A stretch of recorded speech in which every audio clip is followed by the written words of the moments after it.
Welcome back to another episode of Business Growth Talks, where we deep dive into the strategies and stories behind scaling successful businesses. I'm your host, Mark Hayward, and today we have a very special guest who is an expert in navigating the intricate world of digital marketing. Joining us is Ashley Stanford, a seasoned digital marketing consultant and a freelance expert with over 15 years of experience. Ashley specialises in crafting strategic marketing plans that are not just about innovative, but also deliver substantial results across multiple sectors.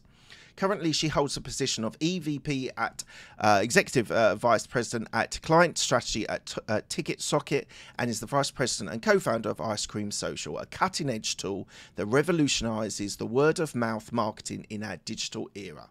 Her expertise in customer acquisition and retention across various channels like email, search, and content marketing has set her apart in the field that she works in. If you are enjoying this content, please do consider subscribing and you won't miss an episode. And you can go to businessgrowthtalks.com for more information.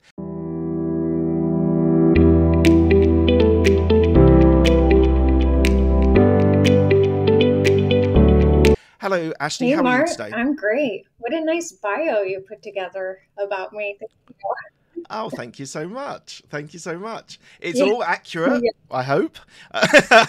All of it is accurate. And I'm sure we'll have a lovely conversation here. I'm really looking forward to this, deep diving into digital marketing and some of your unique and innovative approaches to digital marketing. So, Ashley, the first question I ask all of my guests is, what does a business mindset mean to you? Great question. And this was actually a hard lesson that I had to learn early on in my career. As I first started my career, I was mostly freelancing, consulting full-time. And I had this attitude of, I love marketing. I just want to do marketing. I'm a marketing person. And I had that mindset for so long. And I used that crutch to ignore important aspects of being a consultant or a freelancer and what that looks like. To me, I identified as a freelancer consultant because it meant I just got to focus on marketing. But I learned that you actually need to think of yourself as a business and have that business mindset in order to succeed. And some of those tough lessons involve things like finances, taxes, interpersonal skills, talking to people. And after a few years of thinking, I'm just a marketing person and that's what I like to do, I learned, okay, I need to approach this completely differently if I want to have a successful long career. And do you think so it sounds like you weren't entrepreneurial by nature. You very much enjoyed the domain, the digital marketing domain that you were in. Jumping forward, we will jump back, but jumping forward, do you think setting up Ice Cream Social was something that was a burning ambition for you to start your own business, or was it something that evolved through your career? It's definitely something that evolved and came a little bit later in my career. Before I started something like Ice Cream Social, I wouldn't say mastery because, ever evolving, but learned how to actually treat myself as a business and my consulting freelancing career as a business and have a business mindset before I went on to do bigger things. Yeah, a mentor that I had for a long time when I was in corporate, I've told this story many times, but he said to me, even in corporate world, everything is sales. So you're selling a product, you're selling a service, you're selling yourself, you're selling yourself to gain more business, you're selling yourself for a promotion. It's just everything is sales. And it was quite a game changer for me in that mindset to actually think, okay, so I'm selling every day, I'm going in and I'm looking to sell myself for promotion every time. Was there a mentor that you worked with, or like how did you then move to the entrepreneurial world? Was it, like you said, it evolved, but was there input from friends, family, mentor, Yes, coach? I mean, I've always had great mentors that I've worked with, and I still work with them to this day. One of them is a co-founder of Ice Cream Social with me. One of them's the CEO of Ticket Socket, and then another one with another agency I consult with. And then as it looks like we're both, for those of you listening on the podcast audio, but on video, it looks like we're both avid book readers. So there's all my Yes. mentors behind me as well. Mentorship has Yes. definitely been an important aspect of growing. And along the lines of what you're saying about no matter what, you're always in sales, I've always had this thought of no matter what role I'm in, I'm still a preneur. In some cases I am an entrepreneur and I have my own consulting. Yeah. In some cases I'm an intrapreneur where I'm working within a company but still have that preneur mindset and growing and developing new Yeah. things. And then in some cases I'm a solopreneur where I just have my projects that I like to work on by myself. And you can have all of that at the same Yeah. time. Yes, you absolutely can. Moving on, tell me one thing about your upbringing which reflects on who you are today. So let's see. As a kid, I loved to play video games. And growing up, I played them with my brother. Growing up, we really only had one or two games, really. And Okay. once you beat a game, you beat a game. And I feel like it's the game, you get a new game and you move on and you keep getting new games. Or you've got games that are ever evolving, like Fortnite and things like that. But Mm. many years, my brother and I would replay the same games over and over again. And to keep it interesting, what we would do is create new challenges to really optimize our results. Big Mario fan, so we'd play a lot of Super Mario Brothers and we'd say, okay, this round, let's see how many coins that we can get. Don't miss a coin. Let's complete the Right. whole game, get as many coins as possible. And then another time we'd say, okay, let's see how fast we can beat each level. And then you can layer them. And as I got older and I started playing around with marketing, I first started in search engine optimization, which 15 years ago, 17, however many years Mm. it's been now, way different game than today, way easier. But Yeah. to me, that was my new video game. And I realized digital marketing was where I want to be because no matter what campaign you have running and the different marketing channels, emails, Facebook ads, SEO, there's always this component of tweaking and doing things better. And I love that. I love the Mm. tinkering and I love that marketing feels like playing Mario Brothers. Yeah. Oh, amazing. Amazing. Drew you into marketing? You said it was about the relationship with your past and in your history of playing games, but what started you on that path to have marketing part of your Sure. life? So in high school, uh, which reflecting back, I find so interesting because I grew up in a very small town, an hour from any kind of city, small farm town. So very small school, you know, everybody in your city type town. And we had a club called DECA, which some of you listening were probably in DECA or have heard of DECA, but essentially it's like a business and marketing club. And I was not the best student. I just didn't do good in school. And the classes that I took that were part of DECA were honestly some of the only classes that I got decent grades in. And we had really cool opportunities to compete doing things like sales and marketing competitions in high school. So I was exposed to that early on. And as I graduated high school, that just seemed like a natural fit because it was really the only thing that I did okay in. Being honest. Tell me about the. No, that I appreciate the honesty, and I'm sure you probably weren't as bad as what you're painting the picture of. But I'm glad you found marketing as a domain to deep dive into.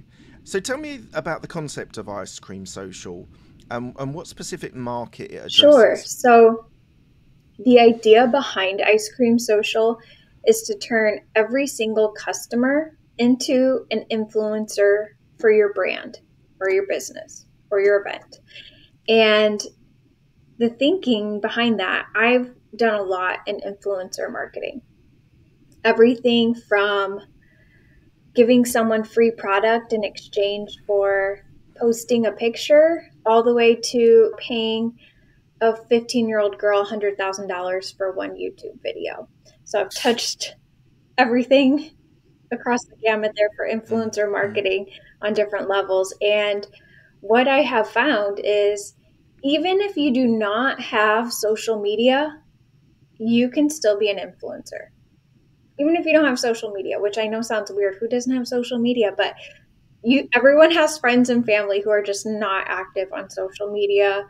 And what Ice Cream Social does is help facilitate that word of mouth marketing in the digital world. Just giving them the tool to facilitate that. If they want to send a text, of course, you can post online. And it was really developed from a need. I had clients that were struggling and said, hey, I need to sell more tickets to my events because I focus in on event marketing. And I don't want to increase my budget. I can't spend more money on Facebook ads. And so that is where Ice Cream Social, the idea for it was developed, was out of a need, clients needing to sell more tickets, but didn't want to pay for more marketing. And so we created this widget to okay. facilitate that. Okay, let's talk about selling tickets in a minute. I'm just interested about the influencer market. So while you were saying that, I was like, so influencer marketing, like you've got, I don't know, Cristiano Ronaldo who gets like $1 million, or someone to post something on Mm-hmm. Instagram. And I was thinking that this is a unique, special case when it comes to social media.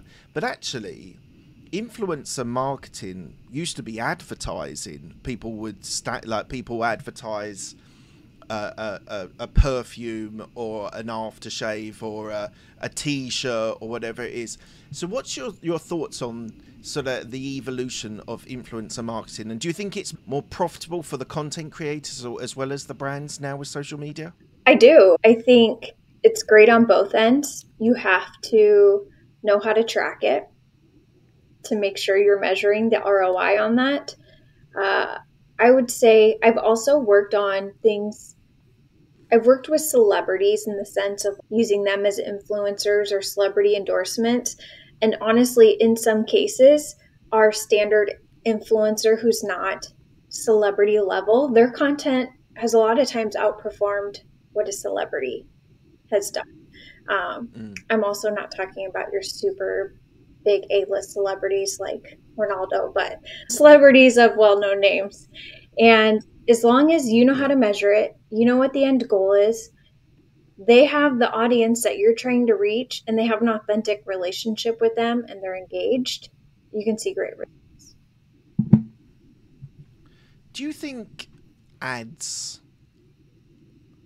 when you see, so if you're on TikTok and you see an ad symbol come up at the bottom of TikTok, I instantly think I'm turned off by that. I'm like, I much prefer you producing content that's authentic to what you really love, or whatever the passion is, or whatever you're sharing on TikTok. Is that just me, or is that generally across the board, that when you see that ad symbol on TikTok or on Instagram, how does that translate? Because you said it's all about ROI Yeah, that you can achieve on the platform. Is that just me that's being unique about the way I get turned off by an ad, or is that something that other people I think experience? it's 50-50. And the reason I say that is it depends on what kind of relationship you have with the person in that ad. Is that an influencer that you follow and engage with all their content and love everything they're selling or talking about? You're not going to be turned off by seeing ad on it. You're going to want to support them. If Mm, it's you know who they are and you're getting the ad, or you don't even know who they are and you're getting the ad, then yeah, that can be a turnoff. So that is something to consider, again, is just what is their relationship with their audience. Yeah. Okay, let's go deep dive into Ice Cream Social. So it's about selling tickets. I could actually do with your help at the moment. I'm doing my 500th episode is coming up of my show. And I'm doing a live ticketed event in London on the 17th of May.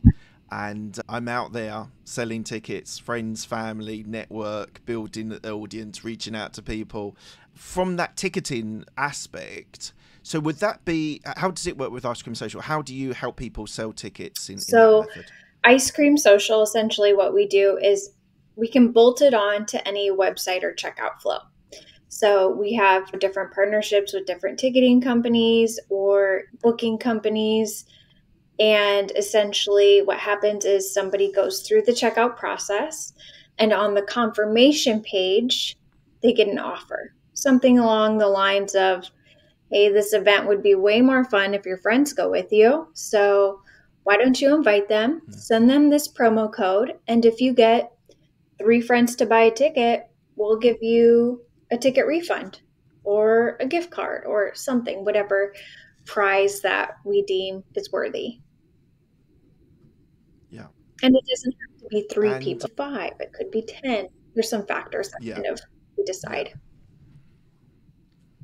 What have been the challenges that you've faced developing Ice Cream Social? I would say technology moves fast, and so we're always ever evolving our product to keep up with that. Honestly, sometimes the trickiest part can be integrating to other platforms. We've had some great conversations with some huge, well-known companies to integrate our tool, but then we find out it could take us 2 years to finish the integration because the other company's tech stack is so ancient because they've had it for so long and just keep building on top of it. So it's like mixing different technologies. So I would say that honestly can be some of our bigger challenges. It's just navigating integration.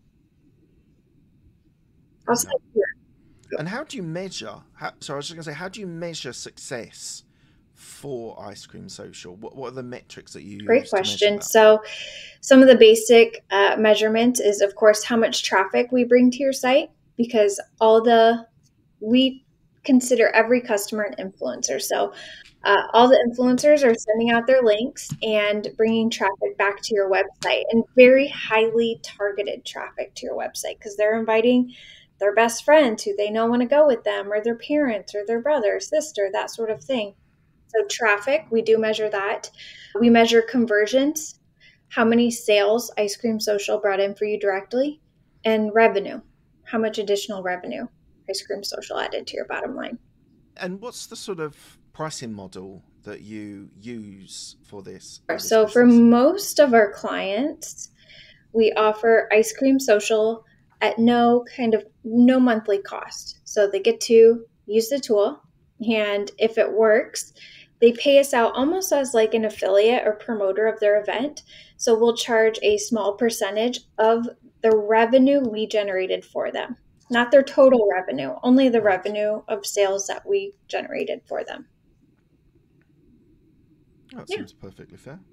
And your team, what's the makeup of your team that helps you there? So our team is mostly so we can keep our product stable, advancing, and we probably have a smaller sales team than most people would think. We really focus in, rather than going out there and pitching and trying to do sales for different individual clients, we focus on our partnerships and our channel partners and allow them to bring us the clients. So we focus on nurturing those relationships to feed our sales funnel. Yeah. Interesting. Okay.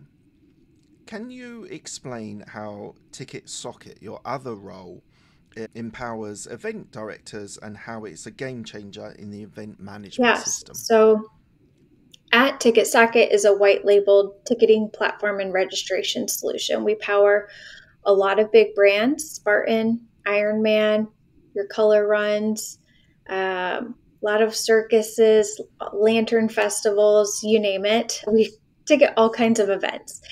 And the thing is, you've probably never heard of TicketSocket because we're white label. So that's why clients like to come to us, because branding is very important for them. They want a streamlined process for end user so that their end users never leaving their site and branding experience. The other one is data. You own all of your data. The data is yours. Your customer data is your greatest asset. A lot of ticketing companies these days, you either share the data or they also have ownership in the data and they're remarketing to your customers other events, other competing events, and money. So a lot of other ticketing companies, they process the transaction on their behalf and they keep the money and pay you out when they're ready. Sometimes that's after your event ends or every 2 weeks or whatever kind of deal you got going. And especially during COVID, this became a huge issue because when events were canceled, a lot of companies did not have access to their money because the ticketing provider held on to the funds and would not release funds until the event happens. And a lot of events weren't able to really pivot and adjust and get through that COVID period because they didn't have any funds. So at TicketSocket, you actually have your own merchant of record. So if somebody buys a ticket, the money goes directly into your bank account. So brand, money, data, those are the biggest reasons. So you do the support software, you do the support network behind if one of these larger events, they then so what I'm saying is you have like a ticket master that is like a portal that you go on to and you look at your music or your gigs or your sporting events and you go as an action, you'll go in there because there's an element of trust that these sites are big companies with lots of events that you might be interested in. But you're saying you white label it, so all of the back end, all the infrastructure that you've got at TicketSocket basically goes onto their own website where they're selling Correct. tickets. Is that right? Yes. That's very straightforward. I love that. I think that's a really smart if you're familiar with WordPress or Squarespace, that's an infrastructure you're using to build your website on. And so you don't know, unless you're like super savvy, you don't go to a website and be like, oh, this is a WordPress website. So it's kind of tickets, your tickets, and it looks like you're on that event's website and they have their own checkout flow, but really it's our software powering it in the back end for them. And I think it's interesting you say that you don't hold the data for any marketing purposes yourself. The whole data is owned by the owner. Why was there because obviously data is master of the universe at the moment. It's the key metric. It's the key thing that most people want to be able to do for other marketing purposes. Why did you make that decision? Why did you make that decision at TicketSocket? Because that could have added valuable data for you to be able to use for other clients or other strategies. Sure. And those are conversations that have come up a lot of, oh man, if we had everyone's data, we could do this and this. But at the end of the day, that was some of the biggest gripes of people that were coming to us to use our software. Because let's say you think of a lot of these fun runs or local events, local concerts, and they're using some of the bigger name platforms out there.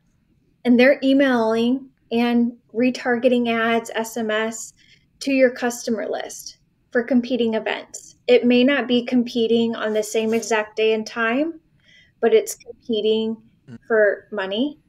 We only have so much disposable income that we can spend on going to fun events. So if somebody does something the early June, maybe they aren't going to do your event end of June. So you're competing in many other ways that you don't realize it.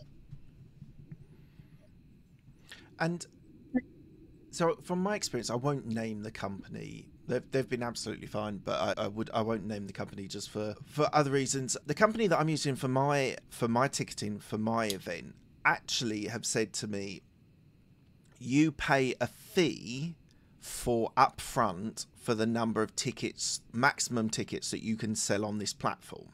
I've paid that upfront, and then all of the ticket, I say profits, all the money that comes through buying tickets then goes into an account which I can then export to my own account. How do you think? What's your view on that structure? Does that sound a sound structure? It's obviously different to how you've done it at Ticket Socket, but what's your thoughts? I'm just really prying because I'm interested whether I've made a good choice in using this platform rather than using a different one. It honestly depends on what your goals are as an event manager. If that fits your needs and your budget, that's great. I'm not an event manager or owner, but I work very closely with a lot of events.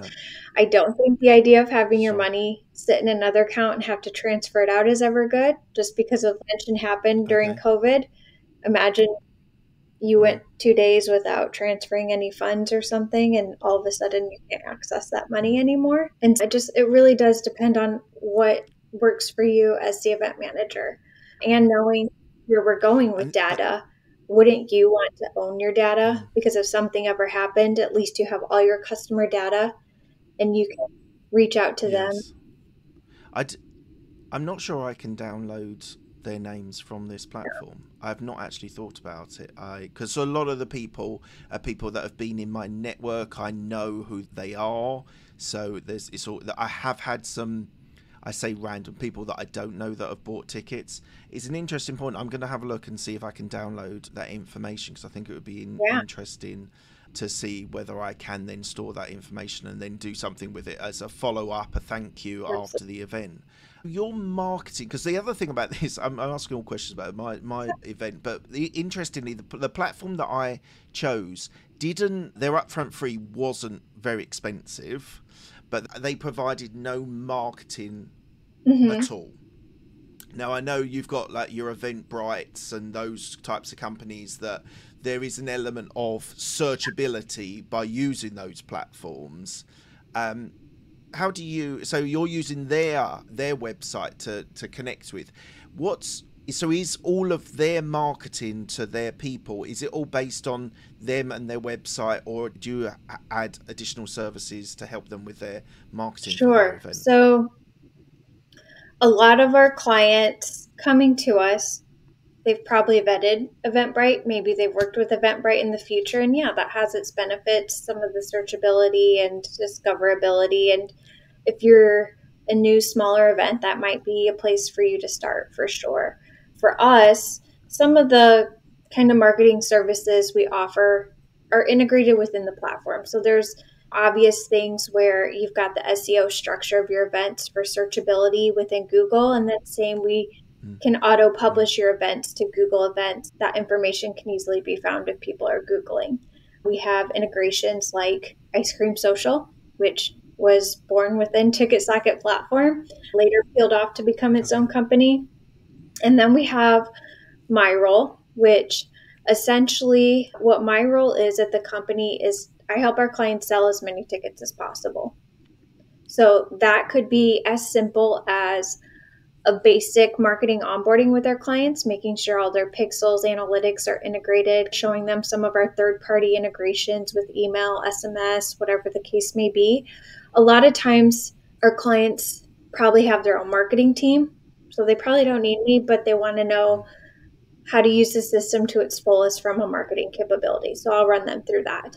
And then in some instances, we have clients that I actually work as part of their marketing team, either providing them with strategy or ongoing optimizations, analyzing what they're doing, or even executing a lot of Facebook ads, email campaigns. And what are successful strategies? Just think back to a couple of your sort of case studies that you've done previously.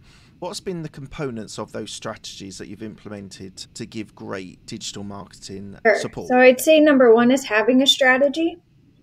A lot of events don't, and they just publish it and think they could throw up maybe a Facebook post or even an ad and tickets will sell. It's not the case. It's not that easy most of the time. So having a strategy in place is really important. Two, part of that strategy is a phase where you are really building up your event, really getting people excited about it, generating leads for the event where you're getting people's email address, phone number, because the cost for you to acquire an email address or a phone number is usually pretty nominal, maybe $1 or less, compared to acquiring a customer. You're going to pay a lot more money in a Facebook ad, for example, to acquire a customer than you are to get their name and email address. If you have their name and email address, you can email them and text them as much as you want for a lower cost than continuously running ads to them. So the biggest piece, if you don't have this, I've seen a lot of failure, is having a primed list that are excited about your event before you ever go on sale. So that's one big component of it. The second one, I would say, or third, you don't want all your eggs in one basket.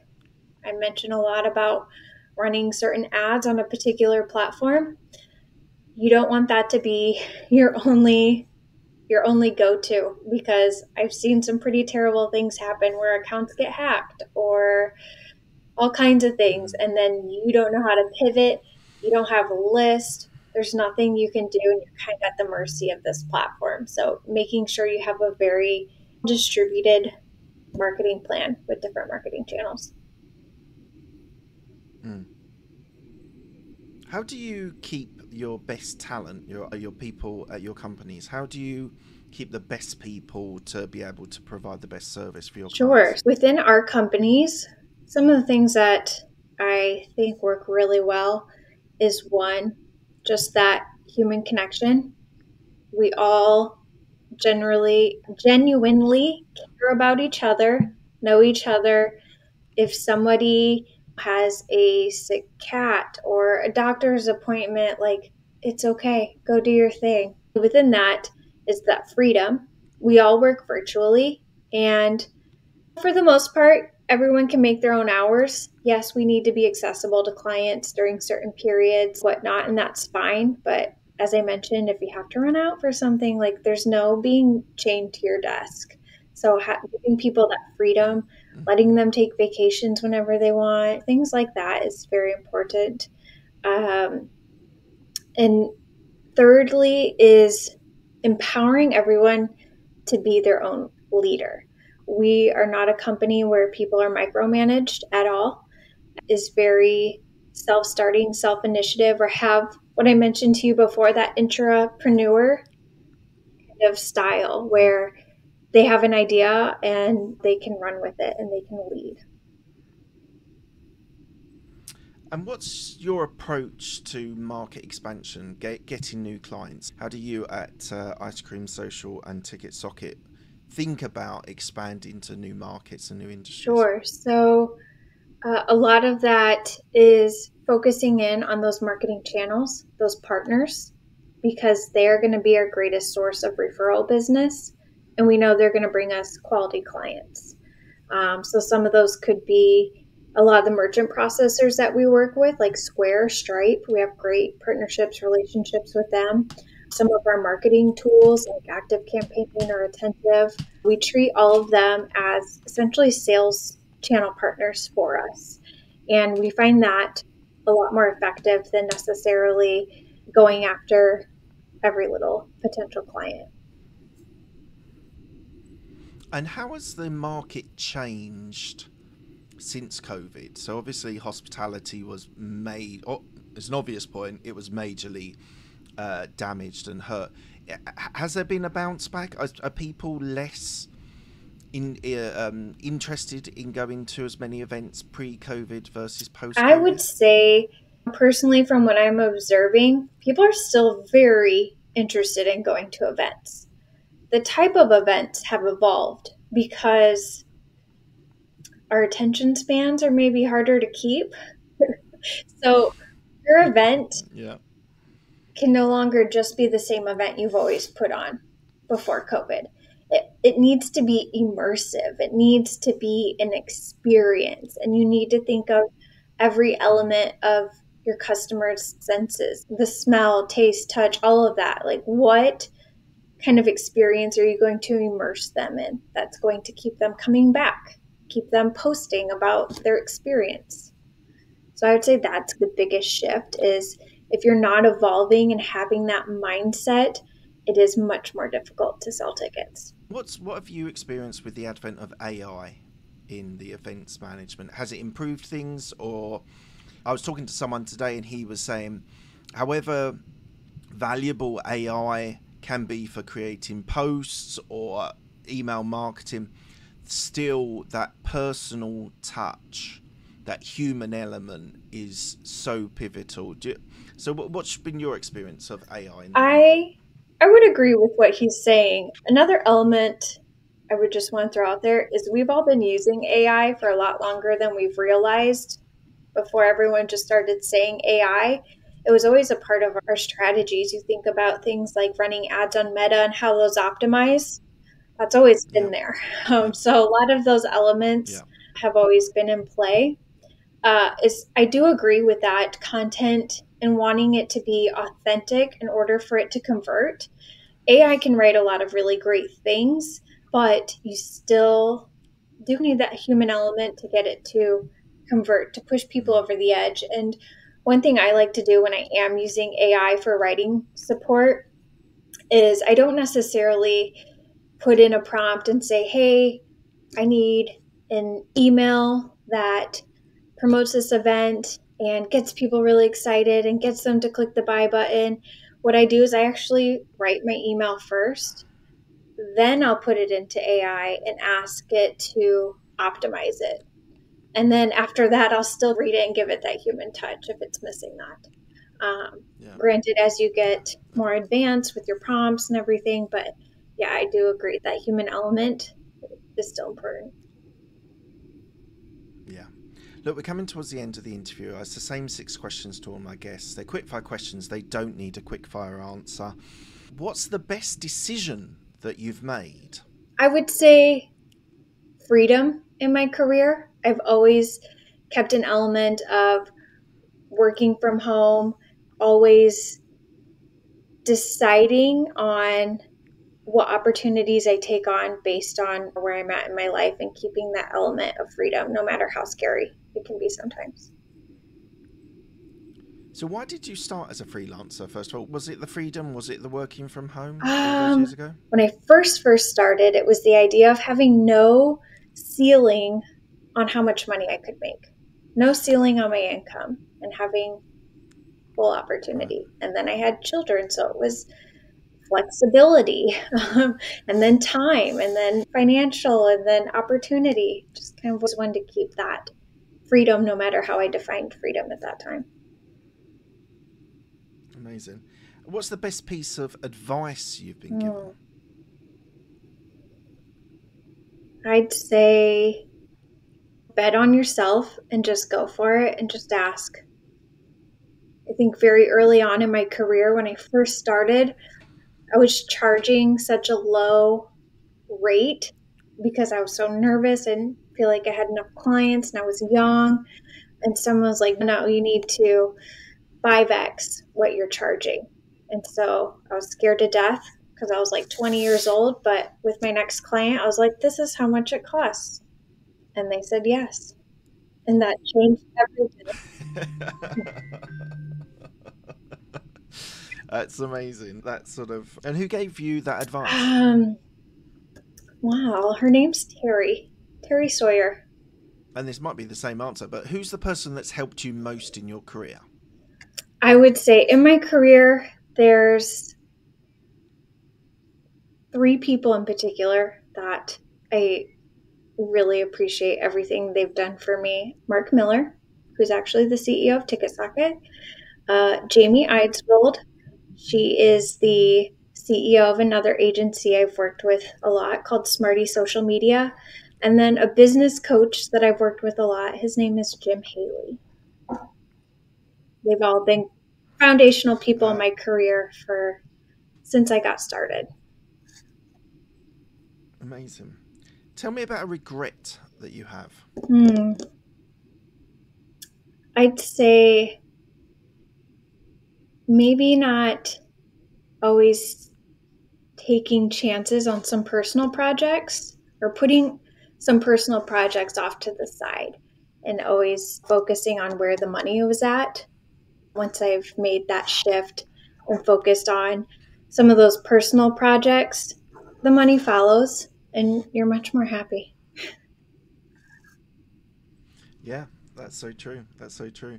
And what are you most proud of? I is in terms of my career, what I'm most proud of is just my day to day, the freedom that I have and control I have over my day, working from home, being able to take my kids to school, pick them up if they're sick, whatever, just having that flexibility. I've worked hard early in my career to create that, being able to go for a hike in the morning if I want, or go to a yoga class or whatever the case may be. Sounds silly, but it is a really great No, freedom. no, it doesn't. And everybody, the people that I work with are my best friends, my family in my life. And being able to maintain that throughout my career, it makes that lifestyle really rich, that the people I'm working with are also people that I truly adore. Just on the element of freedom, why? Because you've mentioned this now 3 or 4 times in our conversation so far. Why is the essence of freedom, do you think, so important? Gosh, I'm so glad you asked that. So, let me see if I have the book here. Yes, so there's this book I read called The Desire Map by a lady named Danielle Laporte. I think I'm pronouncing it correctly. And it's really more of a workbook. You can see I've got lots of highlights and sticky notes. And I read this book early on in my career, and I actually revisit it every few years. And it takes you through a series of exercises, and it'll take you a few days to do it. It's pretty long and intensive, but when you get to the end, you're left with these 3 to 5 core desired feelings of how you want to feel in your life every day. And one of those words that comes up every time I redo the book, a lot of the words change because I'm evolving as a person. My life looks totally different every few years. But the one word that's always been there is freedom. And obviously, I know here in America, we have a very different term for freedom, and it's very beautiful, and we're very blessed. So for me, that term has always evolved. Before it was like financial freedom, time freedom, opportunity freedom. So it's the filter that I use when making decisions. Is this going to, if I say yes to this project, will I still be allowed to do this in everyday life?